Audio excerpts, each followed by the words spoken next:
안녕하세요. 오늘은 아스퍼거 성향 아이들에게 자주 함께 나타나는 ADHD, 틱, 뚜렛, 충동성, 반복 행동 문제에 대해 살펴보도록 하겠습니다. 아스퍼거 성향의 아이들은 말을 해도 멈추지 않습니다. 하지 말라고 해도 또 합니다. 마음에 안 들면 폭발합니다. 공부하다 갑자기 일어나기도 합니다. 관심 있는 것에는 몇 시간씩 빠져 있지만 해야 할 일 앞에서는 5분도 버티지 못합니다. 게다가 다음과 같은 틱 증상까지 보이기도 합니다. 눈을 깜빡이고 얼굴을 찡그리고 헛기침을 하고 같은 소리나 움직임을 반복합니다. 이럴 때 부모님은 불안해집니다. 하지만 여기서 꼭 아셔야 할 것이 있습니다. 이 문제들은 각각 따로 떨어진 문제가 아닐 수 있습니다. 아스퍼거, ADHD, 틱, 충동성, 반복 행동은 겉으론 다르게 보이지만 안쪽에서는 하나의 공통된 구조로 연결되어 있을 수 있습니다. 그 핵심은 바로 자기조절 기능의 불안정성입니다. 자기조절은 단순히 얌전히 앉아있는 능력이 아닙니다. 감정을 조절하고 충동을 멈추고 행동을 바꾸고 목표를 유지하고 싫어도 해야 할 일을 지속하고 상황에 맞게 자신을 조정하는 힘입니다. 그런데 이 힘이 약하면 아이는 마음속 긴장을 행동으로 바로 터뜨립니다. 화가 나면 바로 소리칩니다. 불안하면 회피합니다. 답답하면 몸이 먼저 움직입니다. 통제당한다고 느끼면 반항합니다. 실패할 것 같으면 공부를 밀어냅니다. 이것은 단순히 버릇이 나쁜 것이 아닙니다. 아이 안에서 감정과 행동 사이에 있어야 할 브레이크가 약한 것입니다. 특히 아스퍼거 성향의 아이는 사회적 상황에서 많은 긴장감을 느낍니다. 사람의 표정을 읽어야 하고 선생님의 지시를 따라야 하고 친구의 반응도 신경 써야 합니다.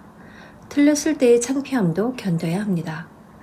부모에게는 평범해 보이는 상황도 아이에게는 큰 과부하가 될 수 있습니다. 그 과부하가 올라오면 아이는 가장 익숙한 방식으로 자신을 지키려고 합니다. 같은 말을 반복합니다. 같은 행동을 고집합니다. 게임이나 영상 속으로 들어갑니다. 자기만의 세계로 후퇴합니다. 하기 싫은 과제 앞에서는 버티지 못하고 무너집니다.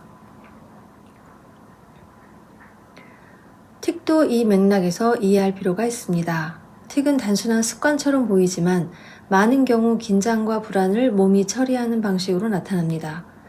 아이가 스트레스를 받으면 틱이 심해지는 이유도 여기 있습니다. 몸이 말하고 있는 것입니다. 지금 너무 긴장돼요. 내 안의 압박을 조절하기 어려워요.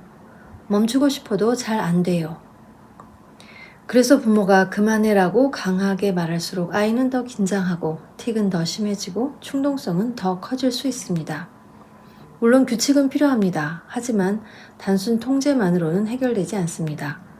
이 아이에게 필요한 것은 혼나는 경험이 아니라 조절하는 경험입니다. 부모님들이 먼저 질문을 바꿔보세요. 왜 말을 안 듣지가 아니라 지금 이 아이는 무엇을 조절하지 못하고 있는 걸까? 왜 또 저 행동을 하지가 아니라 이 행동이 아이에게 어떤 안정감을 가져다 주고 있지? 라고 보셔야 합니다. 왜 공부를 안 할까가 아니라 공부 상황에서 어떤 긴장이 올라오고 있지? 라는 것을 보셔야 합니다. 질문이 바뀌면 아이를 보는 눈이 바뀝니다. 아이를 보는 눈이 바뀌면 개입 방법도 달라집니다. 첫 번째, 감정이 폭발하기 전에 신호를 읽어야 합니다. 두 번째, 해야 할 일을 아주 작은 단위로 나누어야 합니다.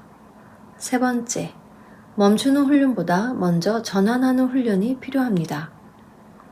네 번째, 반복 행동을 무조건 없애기보다 더 건강한 안정 방식으로 바꿔야 합니다. 다섯 번째, 성공 경험을 통해 나는 조절할 수 있다라는 감각을 만들어야 합니다. 중요한 것은 아이를 억누르는 것이 아닙니다. 아이 안에 멈추는 힘, 기다리는 힘, 바꾸는 힘, 견디는 힘, 다시 시작하는 힘을 길러주는 것입니다. 아스퍼거와 ADHD, 틱, 충동성, 반복 행동은 서로 따로 흩어져 있는 것이 아니라 자기조절 시스템의 미성숙 안에서 연결되어 있을 수 있습니다. 아이가 일부러 부모를 힘들게 하는 것이 아닐 수 있습니다. 아이 안의 브레이크, 핸들, 전환 장치가 아직 충분히 자라지 않은 것일 수 있습니다. 그래서 중요한 것은 아스퍼거냐, ADHD냐, 틱이냐를 따로따로 보는 것이 아닙니다. 우리 아이의 감정 조절, 충동 조절, 행동 전환, 학습 지속력이 어디에서 막히고 있는지를 정확히 보는 것입니다. 부모님 혼자 훈육으로 해결하다 보면 아이도 지치고 부모님도 무너지십니다. 지금 아이에게 충동성, 반복 행동, 틱, 학습 회피, 감정 폭발이 함께 보인다면 단순한 버릇 문제로 넘기지 마시고 아이의 자기조절 구조를 점검해 보셔야 합니다.